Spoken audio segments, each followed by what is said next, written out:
할렐루야. 오늘도 잘 오셨습니다. 하나님 살아계시며 또 주님 앞에 나온 하나님의 자녀들을 오늘도 축복하기를 원하시는 줄로 믿습니다. 지난 한 주간 동안 BBS가 열려졌습니다. 우리 많은 자녀들이 나와서 열심으로 복음으로 뛰어놀고 배우고 찬양했습니다. 식당 봉사에서부터 또 자녀들 교사로 또 섬겨주기 위해서 수고했던 많은 자원봉사자들이 있었습니다. 한 주간 동안 BBS 잘 인도해 주시고 귀한 학생들 보내주시고 또 섬기게 하신 귀한 하나님께 우리 영광의 박수 올려드리시겠습니다. 전 BBS에 나와서 뛰어노는 우리 학생들 자녀들 보고 또 섬기는 분들 보면 참 귀합니다. 저는 개인적으로 어렸을 때 저는 그런 BBS를 경험하지는 못했습니다. 왜냐하면 저는 나중에 예수님을 믿은 사람이기 때문에 그렇습니다. 나중에 제가 그 BBS를 섬기는 교사도 되어봤고 또 교역자로서 BBS를 섬기기는 해봤지만 제 어린 시절 경험은 없었던 것이죠. 제 마음속에 늘 좀 부러움이 있다라면 모태신앙인 분들에 대한 부러움이 있습니다. 사람들은 모태신앙을 향해서 신앙생활을 잘 못해서 모태신앙이다 그렇게 놀리기도 하고, 근데 그런 얘기는 모태신앙인 분들이 해야지 저처럼 아닌 분들이 하면 좀 빈정상합니다. 자기들 스스로 모태신앙 좀 뜨뜻미지근한 것 같고 그래서 이제 그런 이야기들을 하실 수는 있죠. 그런데 실제로 그런 분들을 보면 그렇게 밖으로 막 드러나는 신앙생활의 모습은 아니지만 근근히 흘러가면서 신앙생활에 뿌리가 있기 때문에 나타나는 하나님과의 관계가 계속 튼튼한 그런 모습들을 봅니다. 그런 면에서는 참 모태신앙에 장점이 있다 생각을 하죠. 이번 BBS를 통해서도 어린 자녀들이 그냥 한 주간 동안 열심히 뛰어놀고 찬양하고 그냥 선생님 따라서 암송하고 그걸로 끝내지 않고 이 아이들의 영혼 속에 BBS 때 들었던 말씀, 보았던 드라마, 함께 불렀던 찬양 이런 것들이 계속 심령에 남아서 평생을 통해서 그 아이들이 이제 성인으로 또 더 나이 들어서 하나님 앞에 영광 올려드리는 귀한 주님의 백성들 자녀될 줄로 믿습니다. 어린 자녀들의 모습을 보면서는 이 아이들의 커서 장성했을 때의 모습이 그렇게 우리의 머릿속에 확연히 잘 그려지지는 않습니다. 저도 제 모습이 하나님 앞에 제대로 이렇게 형성이 되지 않았었던 때에 그럼에도 불구하고 저를 위해서 기도해 주는 분들은 얼마나 충만하고 은혜 가운데 기도해 주시는지 몰랐습니다. 이제 전도사를 시작하는 그 무렵쯤에 저를 위해서 기도해 주시던 선배 목사님들은 하나님의 말씀을 잘 배워서 놀라운 하나님의 종으로 주님의 몸된 교회를 섬기고 하나님의 복음을 위해서 열심으로 사역하는 정말 주님의 복음을 전하는 그런 종 되게 해주십시오. 그렇게 막 침을 튀겨가시면서 기도를 해주셨는데 제가 그 기도를 들을 때는 이 목사님은 나보다도 믿음이 좋으시구나. 나도 나에 대해서 이런 믿음이 별로 없는데 어떻게 이렇게 선배 목사님은 나에 대해서 믿음이 있으실까? 때로 저희 자녀들을 위해서 이렇게 기도해 주시는 분들 보면 이제 태어나서 얼마 안 돼서 천지를 모르고 까불고 돌아다니는데 붙잡아 놓고 이렇게 안수하면서 기도해 주십니다. 하나님의 영광을 위해서 쓰임받게 해주시고 정말 찬양과 예배의 인도자가 되게 해주시고 막 그렇게 기도를 해요. 그렇게 기도를 했는 걸 분명히 제가 기억하는데 어렸을 때 하나님의 영광을 위해서 쓰임받기는커녕 온 동네 돌아다니면서 예배 제대로 드리지도 않고 찬양대에 와서 같이 예배하라 그러면 얘만 빠져가지고 딴 데 돌아다니고 이런 모습 보면 그분이 기도하신 능력이 있으신 건가? 그분이 이렇게 했던 기도는 무엇인가? 이런 생각이 들 때가 있습니다. 여러분들 가정에도 목사님들이 신방을 오거나 그렇게 해서 막 기도해 주실 때 얼마나 축복 기도를 세게 해 주십니까? 그럴 때 그런 축복 기도를 들으시면서 아싸 이제 이렇게 기도를 해 주셨으니까 그냥 우리 가정이 확 뒤집어져 가지고 우리 자녀들도 남편도 아내도 확 펼쳐지겠지. 그런 믿음으로 아멘 하시는 분은 한 100명 중에 한두 분 될까 말까. 제 믿음이 없어서 그렇습니다. 대부분의 분들은 목사님이 이렇게 기도해 주시니까 좋기는 너무 좋은데 그냥 좋습니다. 믿습니다가 아니라 좋습니다. 그게 믿음으로까지 자기에게 안 오는 경우들이 많다는 것이죠. 제가 왜 이 말씀을 드리느냐. 예수님께서 오늘 요한복음 17장 6절에서 19절까지 하신 말씀, 이게 다 기도의 전문입니다. 전체가 다 기도입니다. 그런데 예수님께서 지금 제자들을 위해서 하시는 이 기도가 예수님이 골방에서 제자들을 위해서 주님, 아직도 깨닫지도 못하고 믿음도 없고 하나님 뜻대로 살기에는 너무너무 부족한 제자들 불쌍히 여겨주십시오. 이렇게 기도하신 것이 아니고요. 그런 기도문이 아니라 예수님이 제자들 앞에 놓고 제자들이 듣는 가운데에서 올려드린 기도입니다. 그러니 제자들이 이 기도를 들으면서 얼마나 찔렸겠습니까? 얼마나 찔렸겠습니까? 여러분, 방황하고 신앙생활 제대로 하지 않는 사람들 붙잡아 놓고 하나님, 이 귀한 주님의 자녀를 축복해 주시옵소서라고 할 때 양심이 조금이라도 있으면 찔리게 돼 있습니다. 그런데 예수님께서 그런 제자들 붙들어 놓고 이 기도를 계속 하고 계시고 나중에는요, 제자들이 나중에는 이 기도대로 살아가게 됩니다. 이 기도대로 변화되게 됩니다. 여러분, 이 차이는 무엇인가요? 오늘 말씀 속에 잘 들여다보시면 예수님의 기도가 응답되는 인생이 있고 그렇지 않은 인생이 있습니다. 오늘 성경 안에서도 모든 예수님의 제자들이 다 이 기도에 응답되었습니다. 단 한 사람을 빼놓고. 누구죠? 멸망받을 자 가룟 유다. 한 사람을 빼고는 다 응답됐습니다. 우리가 우리 스스로 내가 멸망받을 자라고 생각하지 않는 한 예수 그리스도의 이 기도의 중보적인 대제사장적인 기도의 응답은 12제자들 뿐만 아니라 12사도들 뿐만 아니라 오늘 여기 계신 여러분들과 저의 인생을 통해서도 응답되어질 줄로 믿습니다. 옆에 분들에게 이렇게 인사해 주십시오. 당신이 기도의 응답자입니다. 당신이 기도의 응답자예요. 네. 원래 이럴 때는 내가 기도의 응답자입니다. 이렇게 말할 때는 자신이 좀 없어도 남한테 할 때는 우리가 좀 잘할 수 있지 않습니까? 언제 예수님의 제자들이 예수님의 말씀을 잘 알아들었습니까? 사오정 중에서도 그런 사오정이 없었는데 언제 예수님의 제자들이 예수님의 말씀을 그렇게 잘 믿었습니까? 여러분, 예수님의 제자들이 십자가 사건을 경험하기 이전과 이후, 성령을 받기 전과 이후로 완전히 나뉘지 않습니까?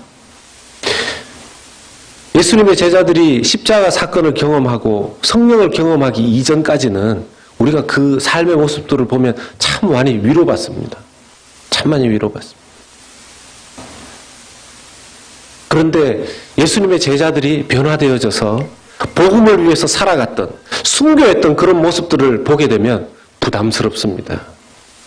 예수님의 제자들의 그전 모습까지는 이해가 되고 위로가 되는데 이런 변화되는 모습까지는 내가 과연 따라갈 수 있을 것인가 하는 생각이 드는 것이죠. 그럼에도 불구하고 예수님께서는 어떻게 이렇게 기도하셨을까요? 하나님께 영광 올려드릴 인생이 되며, 여러분 6절에서 7절, 9절, 8절 말씀 보시면 완료형으로 기도하고 계십니다. 완료형으로. 내게 주셨으며 그들은 아버지의 말씀을 지키었나이다. 7절에도 지금 그들은 아버지께서 내게 주신 것이 다 아버지께로부터 온 것인 줄 알았습니다. 8절에도 보면 나는 아버지께서 내게 주신 말씀들을 그들에게 주었사오며 그들은 이것을 받고 내가 아버지께로부터 나온 줄을 참으로 아오며 아버지께서 나를 보내신 줄도 믿었사옵나이다. 완료형으로 기도하고 계십니다. 어떻게 이렇게 완료형으로 기도하실 수 있습니까? 그렇지 않은 상태인데요. 제자들이 그렇지 않은 모습인데 예수님이 이렇게 기도하신 것은 제자들을 위해서 격려성 기도입니까? 어떤 분들은 기도를 막 하고 나면 목사님 이렇게 격려성 기도 안 하셔도 됩니다. 이랬어요. 또 어떤 분들은 목사님 그렇게 기도하시는 거 기복주의 신앙 아닙니까? 이렇게 얘기합니다. 여러분, 예수님이 이 제자들의 모습을 보고 격려성으로 기도를 하셨다면 예수님도 기복주의 신앙이죠. 그렇지 않습니까? 아닌데 지금 그 모습이 아니지 않습니까? 이 예수님의 기도를 놓고 신학자들 간에도 해석이 분분합니다. 진보주의 신학자들은 제자들의 생활의 삶의 모습을 보고 예수님께서 인정해 주신 것이다 이렇게 해석합니다. 그런데 F.F. 브루스라는 저명한 신학자는 이 구절을 이렇게 해석합니다.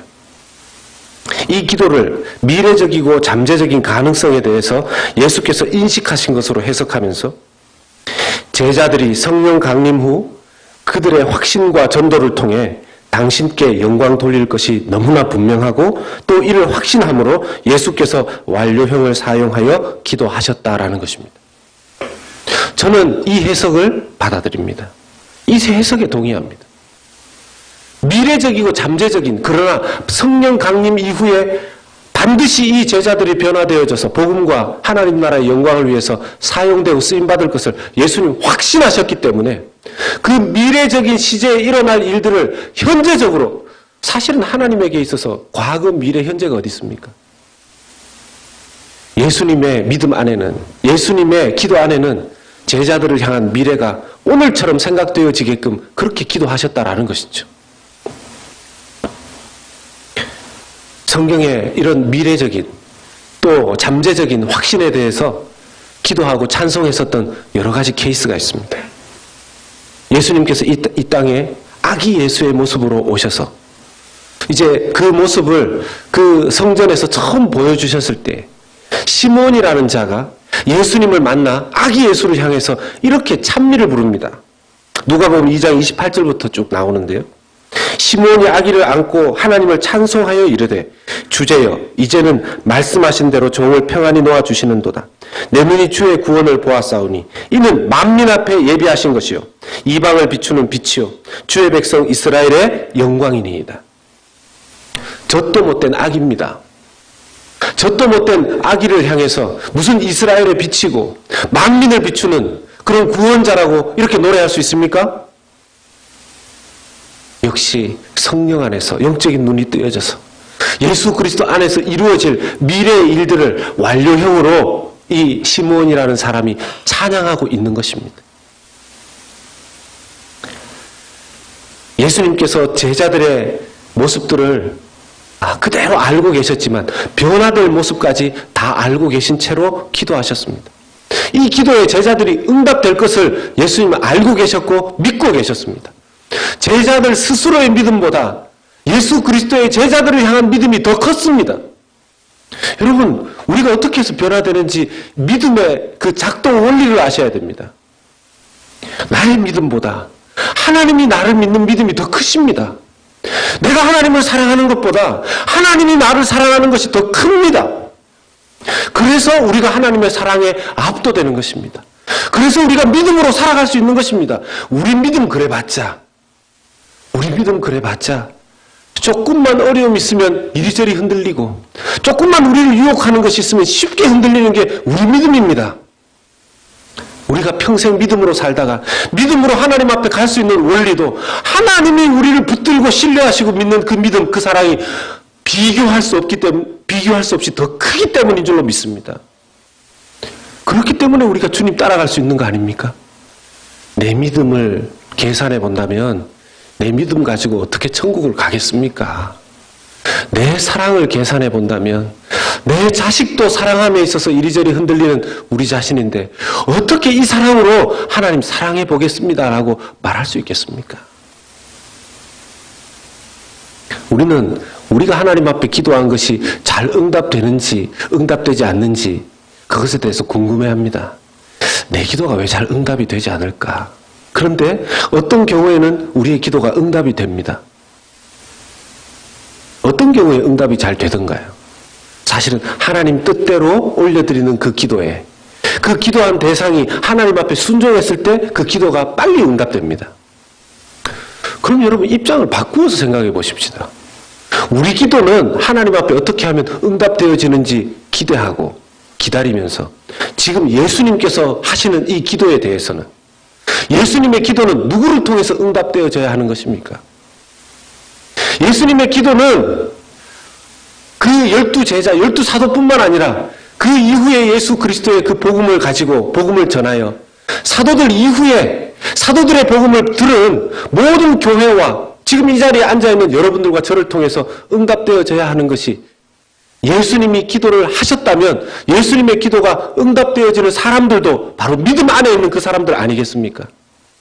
내가 예수 그리스도의 믿음 안에 있는 사람이라면 예수님의 기도가 저에게 여러분들에게 응답되어져야지만 이 믿음의 작동 원리, 기도의 작동 원리 안에 들어가는 거 아니겠습니까? 물론 시간이 걸리죠. 물론 시간이 걸립니다. 물론 이 기도가 응답되는 과정 자체에 필요한 요소들이 있습니다. 어떤 것들이 우리가 예수님의 기도에 응답되어지는 요소들인지 살펴본다면요. 첫 번째로는 주 안에서 변화될 자신의 모습을 믿음의 눈으로 그리시라는 것입니다. 여러분, 우리에게 상상력이 필요한데요. 내가 어떻게 변화되어질지 그걸 상상해 보시는 상상력이 굉장히 중요합니다. 예수님에게는, 우리는 상상력이라고 부르지만 예수님에게는 믿음이셨습니다. 의심 많고 또 자기들 사이에 서로 하나 되지 못해서 자리 다툼했었던 그 제자들이 변화될 것을 예수님은 머릿속에 다 담고 계셨습니다. 베드로가 예수님을 부인하고 그 성격 급했던 그 베드로가 나중에 변화되어져서 겸손하게 살아야 되고 하나님 앞에 영광을 올려드려야 되는 그런 인생을 살아가야 되며 또 그리고 그렇게 순교에 이르기까지의 모습을 예수님 다 보고 계셨죠. 사도 바울이 예수님을 믿는 자들을 감옥에 집어넣기 위해서 돌아다닐 때 예수님께서 바울을 만나시며 예수님의 그 기도 안에, 예수님의 그 믿음 안에, 상상 안에, 상상이라고 할 수 없죠.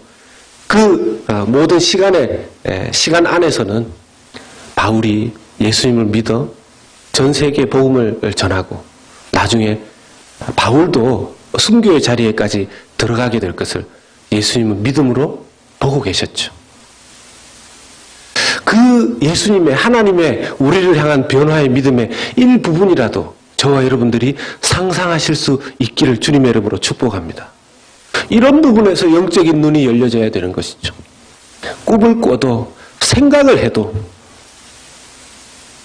여러분, 지난 한 주간 동안 무슨 생각 주로 많이 하셨습니까?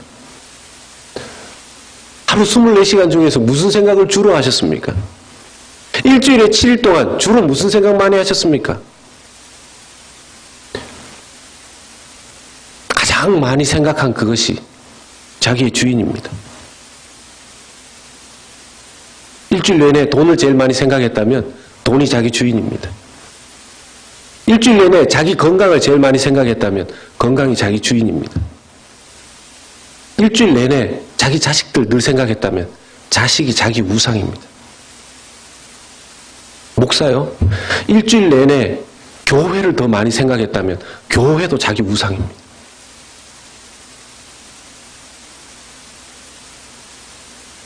우리가 복음을 믿는다고 하고 하나님을 믿는다고 하고 예수님의 이름으로 살아간다고 하는데 그래도 남들에게 예수쟁이라는 말을 들으려면 정말 예수 믿는 사람답게 예수님을 가장 많이 생각해야 되지 않겠습니까 하는 거죠. 24시간 중에 예수님 생각하는 시간이 단 3분도 5분도 안 되는데 그런 상태에서 말씀을 묵상하면 뭐합니까? 그런 상태에서 교회로 오면 뭐합니까? 어떨 때는 제가 제 모습 보면서 참 안타까워요. 교회를 섬기고 목사라고 하지만 어떻게 하면 교회가 잘 될 수 있을까? 그거 생각한다고 교회가 잘 됩니까?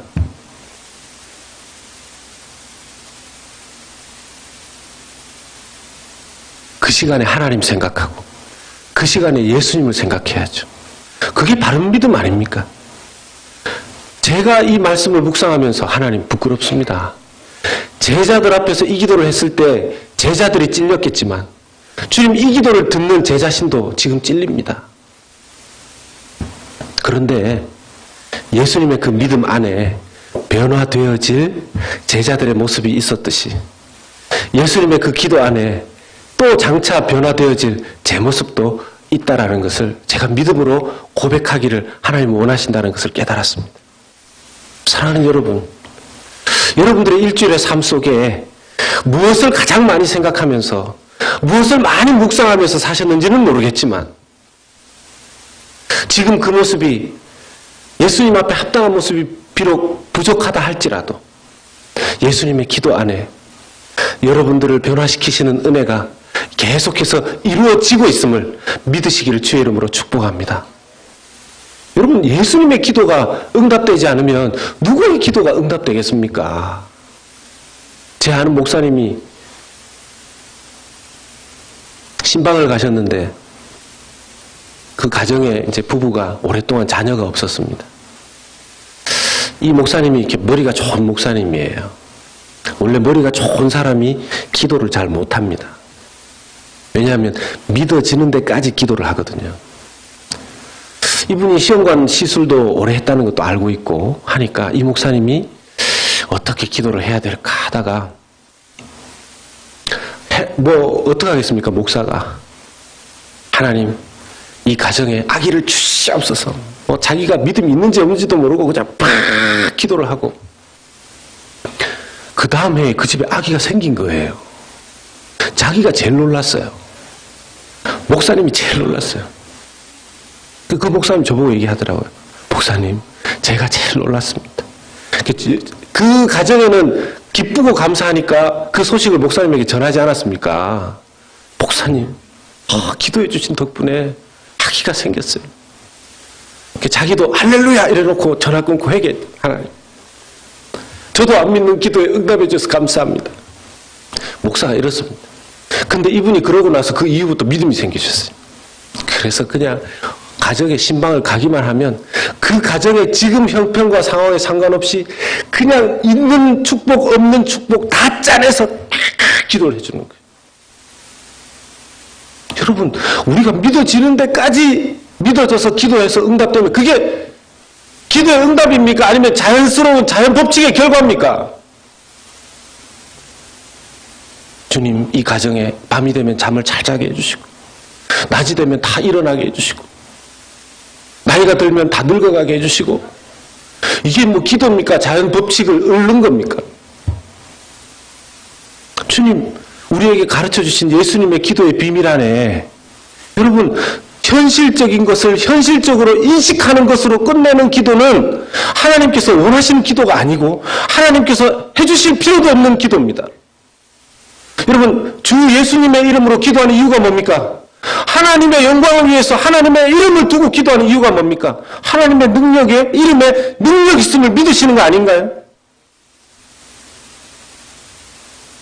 그러면 내 머릿속에 이해되는 것으로 믿는 그 기도를 올려드리는 것이 아니라 하나님의 이름에 걸맞는 하나님의 영광과 그분의 성품에 걸맞는 기도를 올려드리는 것이 우리의 합당한 기도의 자세가 아니겠습니까?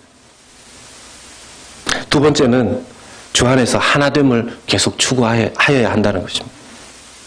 예수님께서 제자들을 위해서 하셨던 기도 중에 제일 중요한 기도 제목 중에 하나가 하나되라는 것이었어요.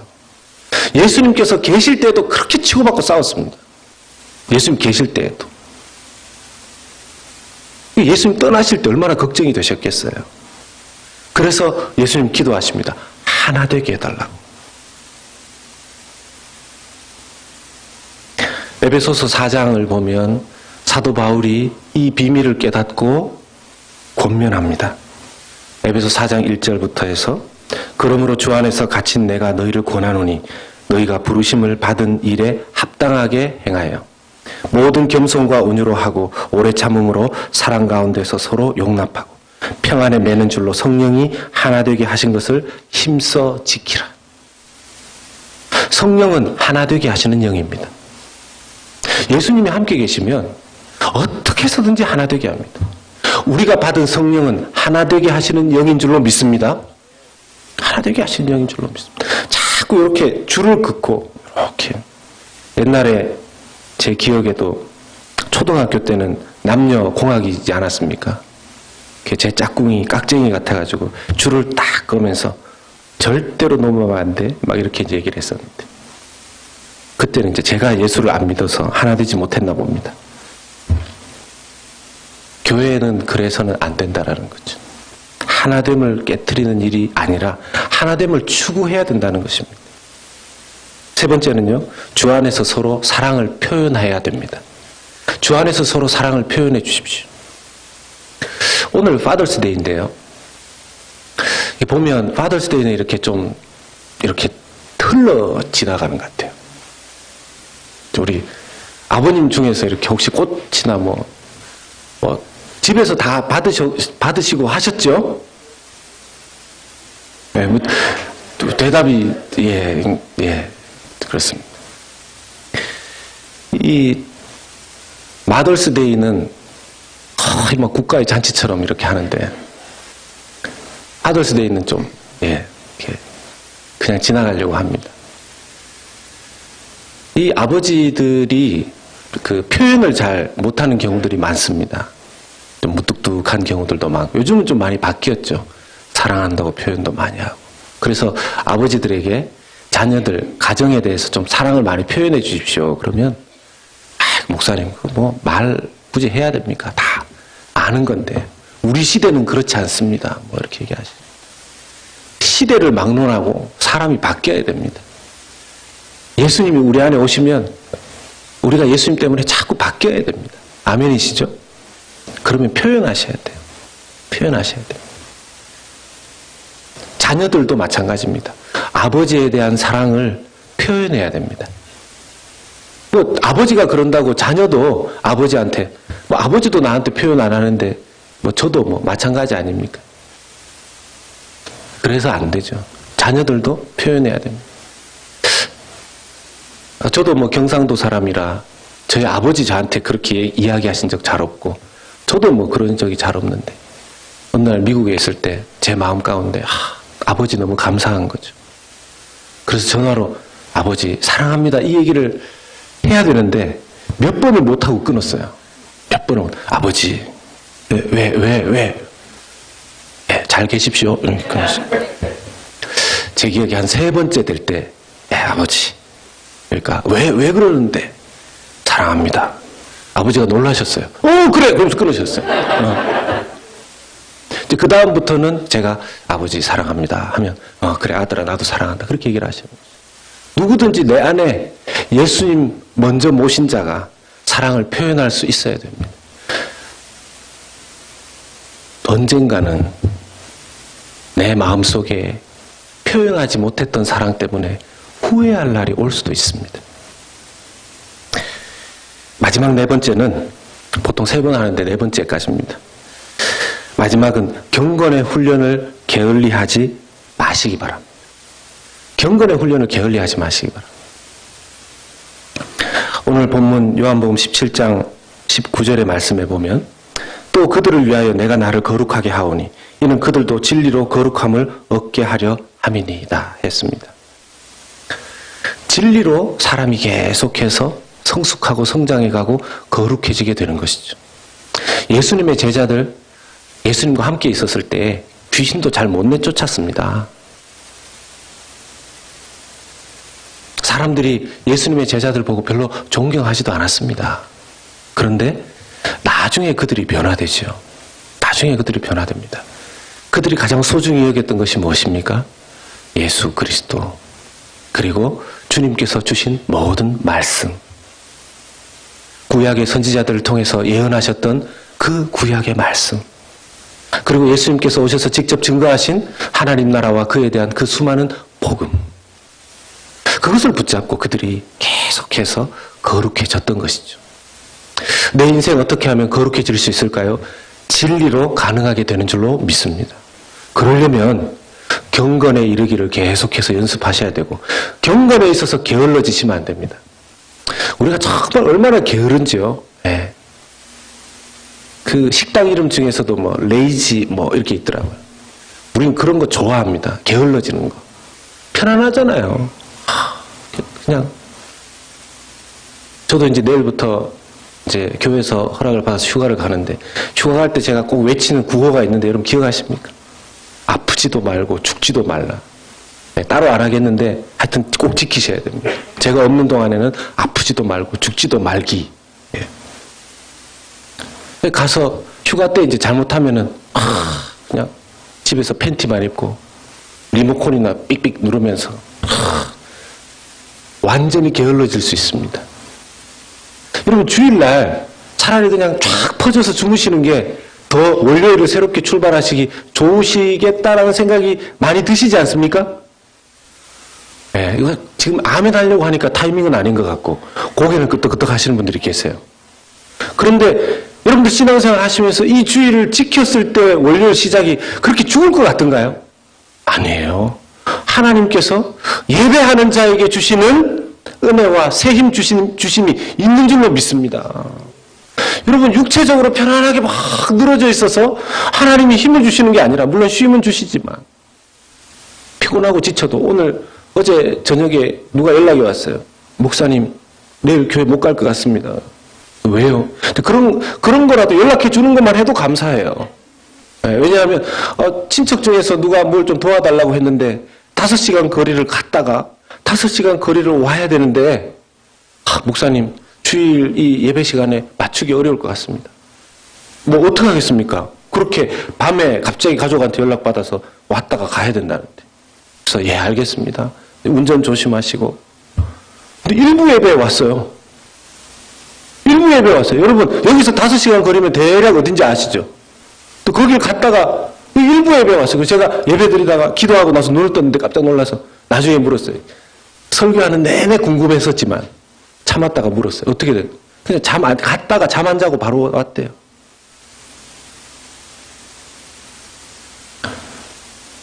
그분들이 육신적으로는 피곤하겠지만 영적으로는 여호와를 앙망하는 자에게 주시는 놀라운 새 힘이 부어질 줄로 믿습니다. 여기 나와 있는 분들 일주일 동안 피곤하셨죠? 힘드셨죠? 지치셨죠? 답답하셨죠? 경건의 시간을 가지기 어려울 만큼 분주하셨을 거라고 생각합니다. 그러나 여호와를 앙망하는 마음으로 주님 앞에 예배하기 위해서 나와 있는 이 자리에 주님께서 모든 예배의 순서와 모든 인간적인 형식들을 떠나서 여러분들에게 직접적으로 베풀어 주시는 놀라운 새힘 부어주시는 은혜가 지금 이 시간 여러분들에게 부어질 줄로 믿고 주님의 이름으로 축복합니다. 이것이 경건의 능력입니다. 지난 한 주간 동안 BBS를 하면서 우리 아이들이 저렇게 열심히 뛰어놀고 자원봉사하시는 우리 부모님들 또 유스의 학생들 뛰어나와서 얼마나 열심히 돕고 섬기는지요. 그들을 보면서 그들이 기도의 응답이라는 것을 깨닫게 되었습니다.